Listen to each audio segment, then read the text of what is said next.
ماہ شعبان کی اختصاص اور اس کی فضیلت کا بطور خاص انکار کرنا یہ کسی شخص کے علم میں کمی، مطالعہ میں کمی اور نقص ہو سکتا ہے۔ یہ حق نہیں پہنچتا کہ مطالعہ کی کمی، علم کی کمی کی وجہ سے کوئی چیز، کسی بدیہی حقیقت کا کوئی شخص انکار کر دے۔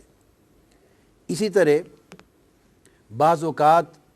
بعض لوگ، بعض سپیکرز، بعض اسکالرز، بعض تبلیغ کرنے والے، خطاب کرنے والے بے دھڑک کہہ دیتے ہیں کہ شب برات کی کوئی حقیقت نہیں ہے، اور 15 شعبان معظم یعنی شعبان کے نصف شب کی، جو نصف شعبان کی اس مبارک رات کی کوئی فضیلت، کوئی اہمیت اور کوئی تخصیص نہیں ہے، بے دھڑک بیان کر دیتے ہیں کہ یہ بھی سراسر زیادتی، اسلام پر زیادتی اور اپنی جہالت پر پردہ ڈالنے کے مترادف ہے۔ حضور علیہ السلام نے فرمایا کہ آدھا علم ہے اپنی لا علمی کا اقرار کر لینا۔ اگر کسی کے علم میں ایک چیز نہیں ہے اور وہ کہے کہ میرے مطالعہ میں نہیں گزری، تو یہ بڑی تقویٰ کی بات ہے، اچھی بات ہے۔ اہل علم کا شیوا ہے کہ یوں کہے کہ میرے علم میں نہیں آئی، میرے مطالعہ میں نہیں آئی۔ یہ حق نہیں پہنچتا کہ کہے اس کی کوئی حقیقت نہیں۔ حضور علیہ السلام نے فرمایا، اور یہ سنن نسائی میں ہے، جس میں آقا علیہ السلام نے فرمایا اس مہینے میں اعمال اٹھائے جاتے ہیں اللہ کے حضور ماہ شعبان میں، اور میں مسلسل روزے اس لیے رکھتا ہوں کہ میں محبت کرتا ہوں کہ میرے اعمال ماہ شعبان میں اللہ کے حضور پیش ہوں تو میں صائم ہوں، یعنی روزہ دار ہوں۔ اسی ضمن میں اگلی حدیث پیش کر رہا ہوں، جسے مسند ابو یعلا میں امام ابو یعلا نے روایت کیا ہے، اور ایسی سند کے ساتھ کہ جو سند متعون نہیں ہے، جس پر تان نہیں ہے جس سند پر، اور وہ بھی ام المومنین حضرت عائشہ صدیقہ رضی اللہ تعالیٰ عنہ روایت کرتی۔ آقا علیہ السلام نے فرمایا ان النبی صلی اللہ علیہ وآلہ وسلم کان یصوم شعبان کلہ، آقا علیہ السلام پورا ماہ شعبان روزے رکھتے۔ قالت قلت یا رسول اللہ صلی اللہ علیہ وسلم احب الشہور الیک ان تصومہ شعبان، سارے مہینوں سے زیادہ روزے رکھنے کے اعتبار سے رمضان کے بعد آپ کو ماہ شعبان اتنا کیوں پسند ہے، اتنا محبوب کیوں ہے؟ یہاں آقا علیہ السلام نے دوسرا جواب دیا، یعنی ماہ شعبان کی دوسری فضیلت بیان فرمائی۔ فرمایا ان اللہ یکتب فیہ علی کل نفس میتۃ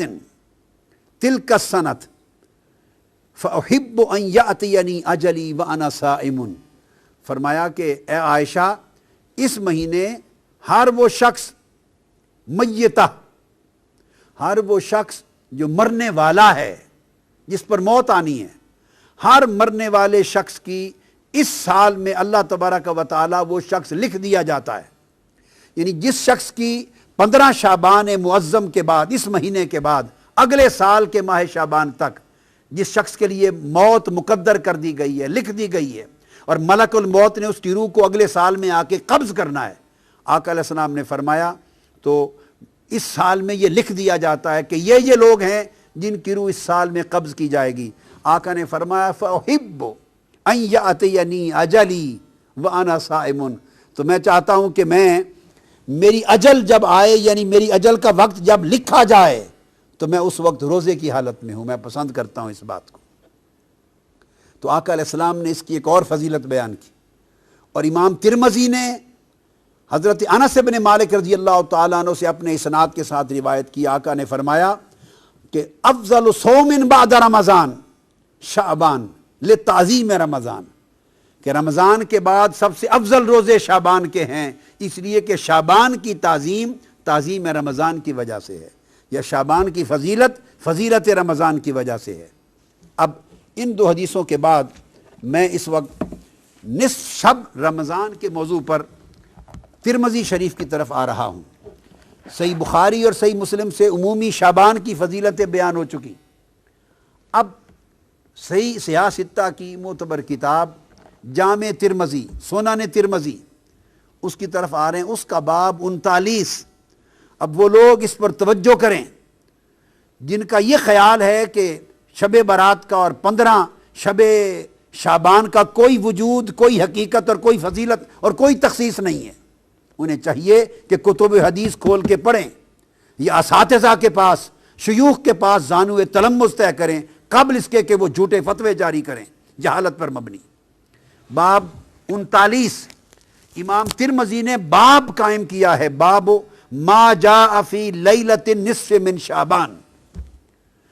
15ویں شب شعبان کی فضیلت میں باب قائم کیا امام ترمذی نے، اور عنوان ہی یہ شب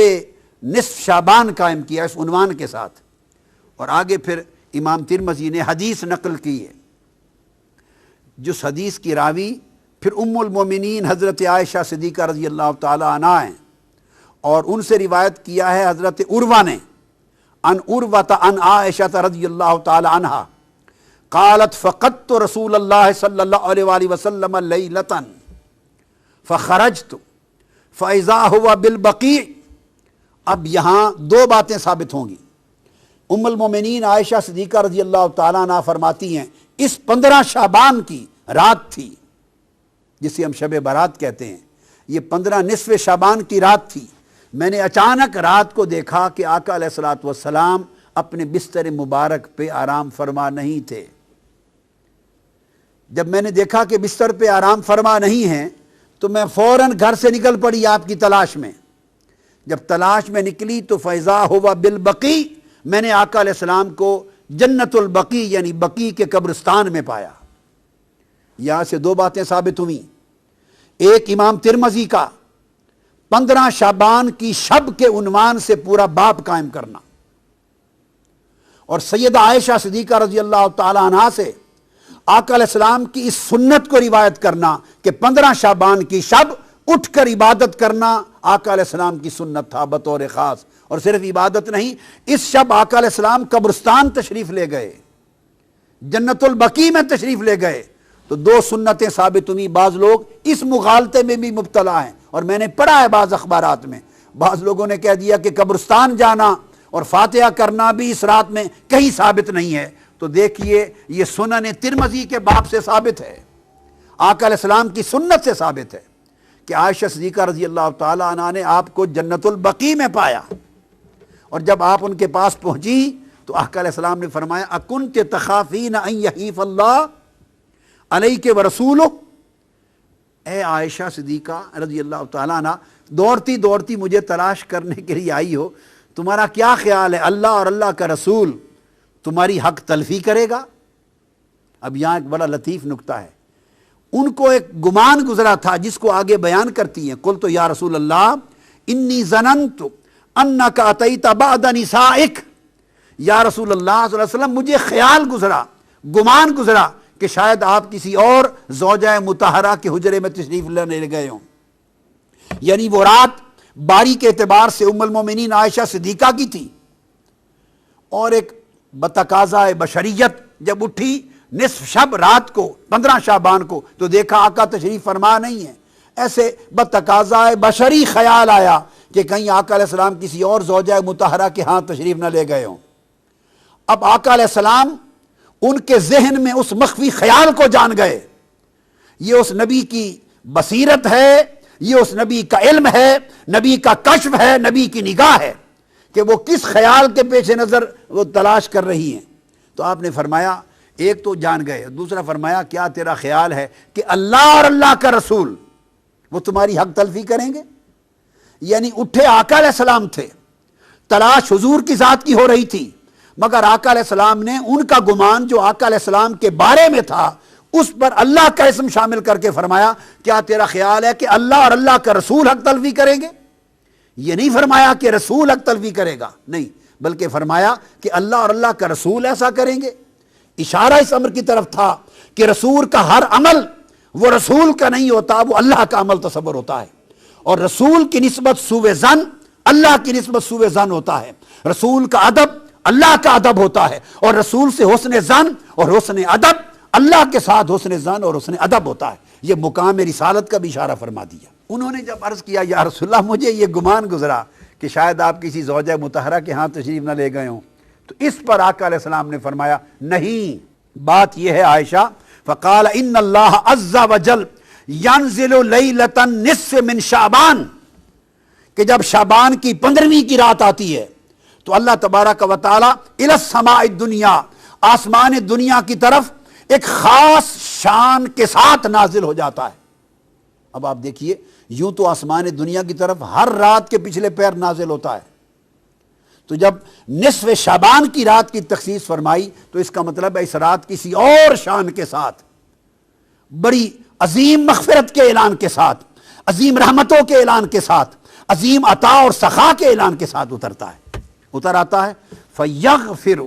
لِأَكْثَرَ مِنْ عَدَدِ شَعْرِ غَنَمِ كَلْبٍ۔ تو ایک قبیلے کا ذکر کیا جن کے پاس بہت بکریاں ہوتی تھی، فرمایا وہ قبیلہ جس کے پاس دنیا میں سب سے زیادہ بکریاں ہیں، ان بکریوں کے اوپر جتنے بال ہیں ان بالوں سے بھی بڑھ کر اس رات اللہ میری امت کی بخشش فرما دیتا ہے۔ اس لیے اس کو شب برات کہتے ہیں کہ اس رات دوزخ سے آزادی ہوتی ہے، برات ہوتی ہے، بخشش کا اللہ کی طرف سے اعلان ہوتا ہے۔ اور اس کے بعد امام ترمذی روایت کرتے ہیں وَفِي الْبَابِ عَنْ أَبِي بَكْرٍ الصِّدِّيقِ، اسی باب میں اسی موضوع پر یہ حدیث سیدنا ابو بکر صدیق رضی اللہ تعالیٰ عنہ نے بھی روایت کی ہے۔ تو 15 شعبان کی رات کی اہمیت حضور کی سنت سے ثابت ہوئی، سیدنا صدیق اکبر کی روایت سے ثابت ہوئی، اور ام المومنین حضرت عائشہ صدیقہ رضی اللہ تعالیٰ عنہ کی روایت سے، جسے امام ترمذی نے مستقل باب قائم کر کے بیان کیا۔ سنن ابن ماجہ اس کا باب سن لیجئے، باب ما جاء فی لیلۃ النصف من شعبان، 15ویں شعبان کی رات کے بارے میں بیان، یہ امام ابن ماجہ نے روایت کیا، اور یہ روایت کرتے ہیں سیدنا علی ابن ابی طالب رضی اللہ تعالیٰ عنہ سے۔ اب وہ راوی ہیں سیدنا مولا علی مرتضیٰ روایت کرتے ہیں قال قال رسول اللہ صلی اللہ علیہ وآلہ وسلم اذا کان لیلۃ النصف من شعبان۔ اب وہاں حضور علیہ السلام کی سنت کا بیان تھا کہ اٹھ کر 15 شعبان کی شب کو عبادت کرنا اور بطور خاص بقیع میں قبرستان میں جا کر مرحومین کی بخشش کے لیے بھی دعا کرنا، اور اپنی بار اللہ کے حضور اپنی التجائیں بھی کرنا، اور آخرت کو بھی یاد کرنا۔ یہ ایک سنت تھی۔ اسی سنت کے تحت اس شب مسلمانوں کی بھاری اکثریت قبرستان جا کے فاتحہ خوانی کرتے اور اپنی آخرت اور موت کو یاد کرتے ہیں۔ یہ آقا علیہ السلام کی سنت ہے۔ اب اس کے بعد سیدنا مولا علی المرتضیٰ عن علی ابن ابی طالب رضی اللہ تعالیٰ عنہ، آقا علیہ السلام نے فرمایا کہ جب شعبان کی 15ویں رات آتی ہے تو آقا فرمایا فَقُومُوا لَيْلَهَا وَصُومُوا نَهَارَهَا، جب 15ویں شعبان کی شب آئے، شب برات، تو لوگوں اس رات قیام کیا کرو، نوافل پڑھا کرو، عبادت کیا کرو، اور اس کے دن کو یعنی 15ویں شعبان کے دن کو روزہ رکھا کرو۔ کیوں؟ پھر آقا علیہ السلام نے سبب بیان کیا، فرمایا فَإِنَّ اللَّهَ يَنزِلُ فِيهَا لِغُرُوبِ الشَّمْسِ إِلَى سَمَاءِ الدُّنْيَا۔ اب فرق یہ ہے، ہر رات اور 15ویں شعبان کی رات میں فرق یہ ہے، ہر رات اللہ تعالیٰ نصف شب کے بعد جب آخری حصہ رات کا 1/3 رہ جاتا ہے تو آخر شب اپنا نزول اجلال فرماتا ہے، نزول رحمت فرماتا ہے، اور اس وقت آسمان دنیا پہ آ کے بندوں کی بخشش کے لیے ندا فرماتا ہے۔ یہ آخر شب ہے۔ اور 15 شعبان کی رات کی خصوصیت یہ ہے، آقا نے فرمایا ینزل فیہا لغروب الشمس الی سماء الدنیا، کہ ادھر سورج غروب ہوتا ہے 14ویں شعبان کا، تو غروب آفتاب کے ساتھ ہی اللہ تعالیٰ آسمان دنیا پر اپنی شان قدرت کے ساتھ نزول اجلال فرماتا ہے، اور طلوع فجر تک اللہ تعالیٰ انسانوں کے قریب آسمان دنیا پر آ کر لوگوں کی بخشش و مغفرت کا سامان فرماتے رہتے ہیں۔ فَيَقُول، اور اللہ پاک فرماتا ہے اَلَا مِن مُسْتَغْفِرٍ لِّي فَأَغْفِرَ لَهُ۔ 15 شعبان کی شب اللہ پاک غروب آفتاب کے بعد سے اعلان فرمانا شروع کرتے ہیں، ہے کوئی مجھ سے استغفار کرنے والا، گناہوں کی معافی مانگنے والا، سو میں اس کو معاف کر دوں۔ الا مسترزقن فارزقہ، ہے کوئی مجھ سے رزق طلب کرنے والا، سو میں اس کے رزق میں وسعت عطا کر دوں۔ الا مبتلن فاعافیہ، ہے کوئی مصائب و آلام میں مبتلا شخص مجھ سے مانگے سو میں اس کو عافیت عطا کر دوں۔ الا قضا الا قضا، ہے کوئی ایسا شخص، ہے کوئی ایسا شخص، یہ کہہ کے اللہ پاک اعلان فرماتا رہتا ہے اور اپنی عطا اور سخا کے دامن کو پھیلاتا رہتا ہے حتیٰ یطلع الفجر، حتیٰ کہ فجر طلوع ہو جاتی۔ یہ امام ابن ماجہ نے باب قائم کیا۔ کثرت کے ساتھ اس سبجیکٹ پر احادیث آئی ہیں اور ائمہ حدیث نے ابواب قائم کیے ہیں کہ یہ گمان کرنا کہ اس کی کوئی حقیقت اور بنیاد نہیں، یہ سوائے جہالت اور لا علمی کے اور کتب حدیث اور ذخیرہ حدیث سے بے خبر ہونے کی اور کسی چیز پہ دلالت نہیں کرتی۔ سب سے پہلے نئی ویڈیوز کو حاصل کرنے کے لیے شیخ الاسلام ڈاکٹر محمد طاہر القادری کے آفیشیل یوٹیوب چینل کو سبسکرائب کریں اور بیل آئیکن کلک کریں۔